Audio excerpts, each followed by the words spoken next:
My awakening journey started in 2008. But that's the story I tell myself. I think that I could easily say that my awakening journey started when my dad died and life changed. Or I could say that my awakening journey started the first time I stepped foot on a conscious dance floor and had the most incredible heart opening experience of connection with myself and with others. All that to say that we don't really know when the seeds of our becoming are sown. But 2008 was definitely a moment in time when I couldn't function in the world as I had been. I couldn't continue writing my PhD. I couldn't continue dancing. I just couldn't do any of the things that had been my normal. I went to doctors and everyone told me it was psychosomatic, even though I had physical challenges. And so I bought a newspaper and I looked in the ad section and I saw a workshop for Theta Healing. And it jumped out at me.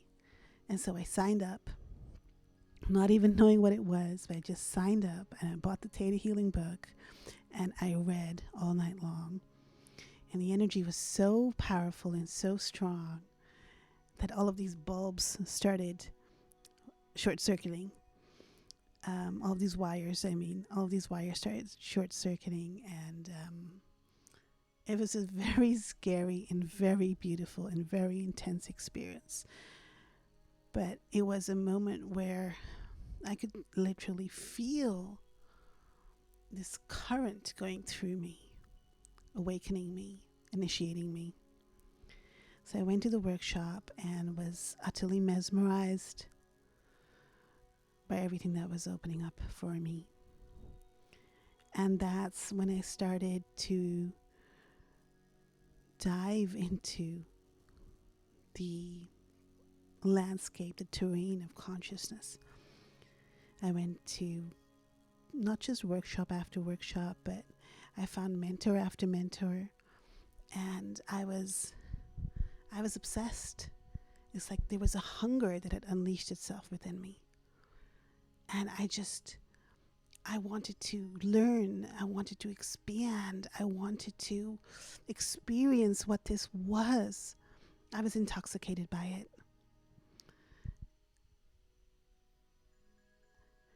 One of the things, though, that I started experiencing when I started going to these workshops was a sense of discomfort and a sense of not feeling well afterwards. And what I realized was that these workshops were based on a modality, and they were containers of an understanding that the person who had channeled through or sourced this modality, they were containers of that work. And as no one can understand everything, a modality is just a specific understanding of specific aspects of consciousness, formatted in a specific way. It will never hold space for all of you. It didn't hold space for all of me, which is why I started feeling so uncomfortable. And so what I learned was to hold space in a way that's open-ended. And by open-ended, I mean that space is held for the completely unknown, for the unimagined, for possibilities it's not yet thought of, for the forever becoming. It doesn't cut you off. It doesn't impose anything upon you. It follows your own evolution. So there's no blueprint of how things are supposed to be that I bring through for a person. I look at how things want to unfold within them, within their blueprints, because that's what felt right for me. Every time a person imposed, this is the way this is supposed to be, I could feel the not rightness for that within my own self. And so to follow someone else's own becoming, that's a gift. That's a gift that I was given. That's a gift that I give myself. It's a gift that I give others. And it's such an important part of the work to hold space for the unknown. And the second thing that really came through so strongly in those initial years of exploring consciousness, of allowing those higher chakras to open, was how vital our essence is. It's like every person's essence, it's like a hidden flame inside a person. And it shines so bright that it's almost blinding. It's almost blinding. And when you start to awaken that flame, when you start to allow it to course through a person's what I call energetic ley lines and go out into the world, it's like you can feel them. You can feel them thousands of miles away, because everyone's essence is completely unique. And when it flows out into the world through them, you can feel that imprint in every word that they write on social media, in every creation, in every song, in every art piece, in every expression of who they are. You can feel that essence, and it's mesmerizingly beautiful.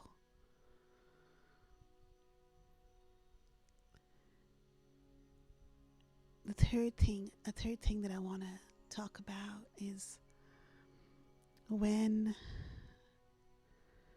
a person comes to me, it's so important to not just see who they are, but to be able to track what they're sourcing, where they're sourcing it from. And to see, is this something that is benefiting the human? Is this something that is increasing the joy in their life? I've had people come to me, and I have as well, source things through my body, through my being, that were so challenging for the human experience of life, that might have been a gift for the world, but they were so challenging that they were debilitating for me, or debilitating for others that do the same.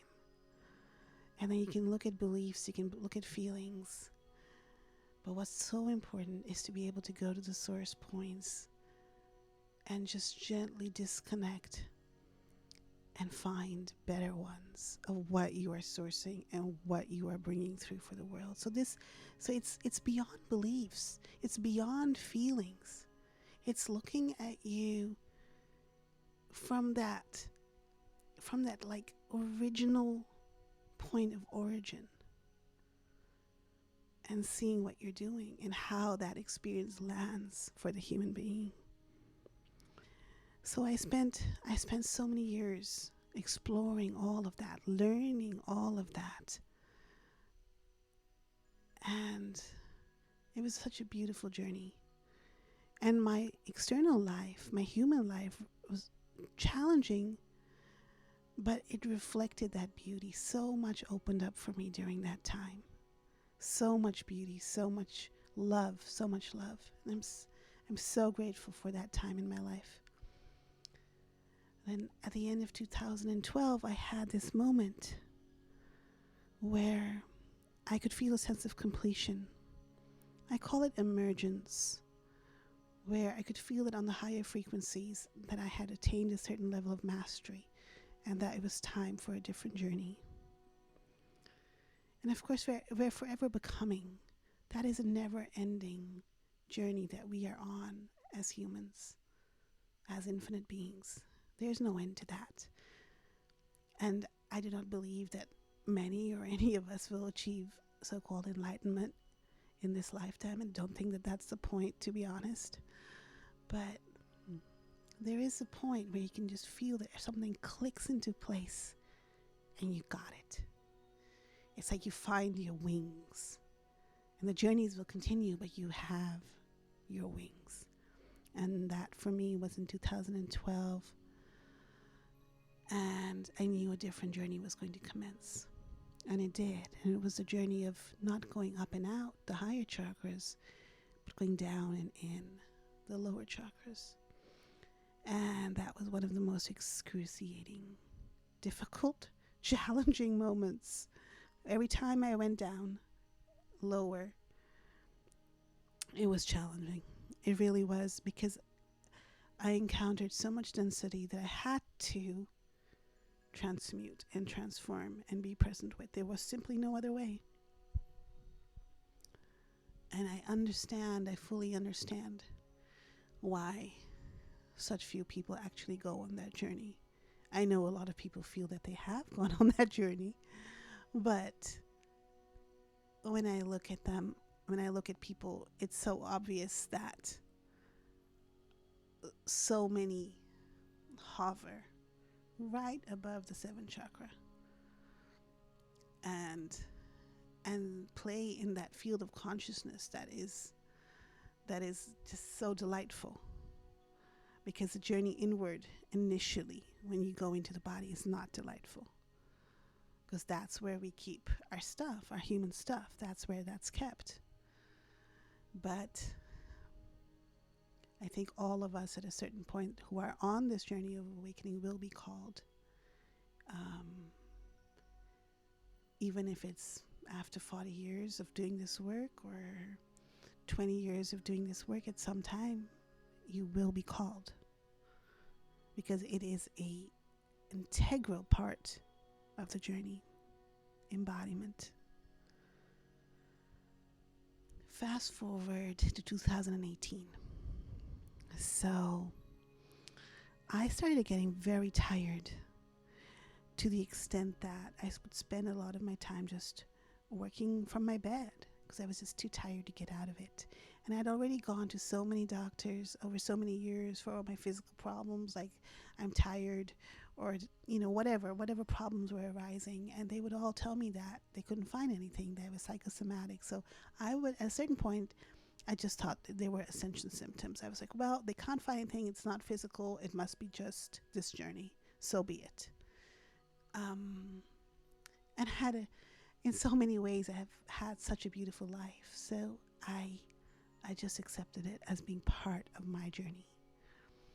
But then I think it was in the third quarter or fourth quarter of 2018, I started seeing these like red flashing lights, like danger, wake up, danger, do something. And I was like, okay, well, I guess I better go to yet another doctor.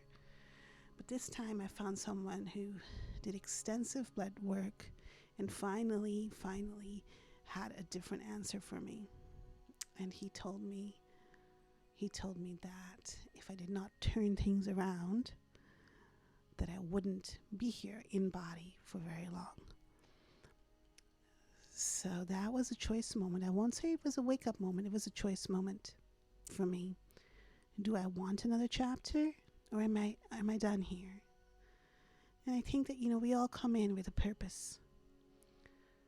And my body of work was so beautiful, so potent, had given so much to this world, that there was a sense of completion.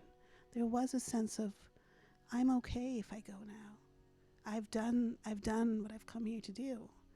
A large part of me felt that. But a dear mentor and friend, she actually gave me the choice and said, it's okay if you go. And that choice, that love, it was love extended in that form, actually allowed me to choose another chapter. I don't know why it works that way, but that permission allowed me to say yes to another chapter. So 2019, beginning of 2019, I was lying in bed, and so I had a journey ahead of me of healing my physical body.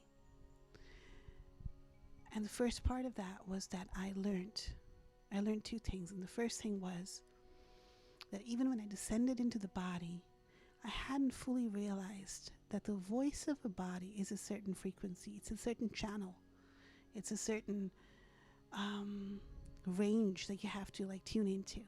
It's not, you don't tune into consciousness if you want to hear the body. You tune into the body. You dial into the body. And the body's voice is unlike anything that's out there in consciousness. Anything that you can get by talking to your angels and guides and points of origin and past lives and you name it. It's different. The voice of the body is different. And so I learned to hear the body, to receive the body, to know the body's voice. And the second part that's so important, that forms the core of my body of work, is that I felt my entire body humming. And I realized that it was the foundational creational hum of the universe. It was like a subliminal sound found in everything. The key building block that the universe uses to create something from nothing. It was so soft and gentle, and yet at moments so loud and deafening that it had the power to uncreate, destroy, to create something new in its place. And I realized that forever expansion includes destruction. In order to step into our next, we have to be willing to let go of what was. And then the counterpart to this cosmic hum was the black hole. And the consciousness of the black hole called me so strongly during this time. And I know it's crazy to talk about these things in the context of healing the physical body, and it sounds so woo-woo and out there, but we all have our own unique paths to walk, and this was mine. And so I followed the breadcrumbs, and I just touched that consciousness of the black hole and realized that it's not just a destructive force, it's also a creational one. And that journey of the black hole, it was an initiation, an activation that I had to surrender to if I wanted to have another chapter. I had to rise through this and learn how to co-create with this energy. And then what I learned was that each cell of our body contains the consciousness of a black hole. And if harnessed, it acts as an inverse creational force. So if you have disease in your body, I used the consciousness of the black hole to uncreate it, to destroy it.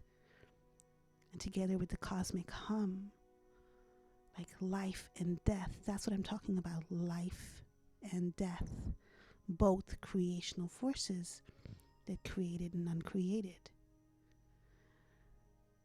And so I had another chapter of my life, and I got stronger and stronger.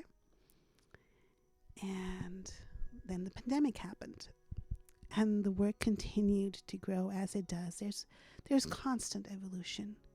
Even when there's stagnation, there's constant evolution. Life is never just standing still, even though we might have experienced that during the pandemic. It's never just standing still. There's always a next becoming, and sometimes it's so subtle that we don't notice it until months later. But there's always a next becoming. And these last couple of months, I've spent it in the mountains, and it's the mountains and the sunrises and the sunsets, and the lakes and the forests and the wind through the trees that really viscerally, tangibly taught me, showed me, communed with me that there is an evolutionary force of life that is in every atom and molecule of creation, and that we can harness this force. We can source it, we can ask it, we can use it, we can co-create with it to create ourselves, to create our next becoming, to call it into being, to allow it to have its way with us, to direct it. And it is so potent and so utterly graceful. And it had its way with me in the mountains, and it infused me with joy again, because the pandemic was a time of such stillness, but there wasn't that exuberant joy, that exuberant life expression of I am so happy. That just wasn't there for the longest time. And I think that's true for most of us. And then the last couple of months just stepped back into allowing that and experiencing that in such a tangible way. And that's what I want to gift into the world, to gift into the bodies, into the beings that feel called to it, this evolutionary force of life that can heal us and hold us and allow us to step into our next becoming. So if any of this calls, we start on Tuesday for evolution.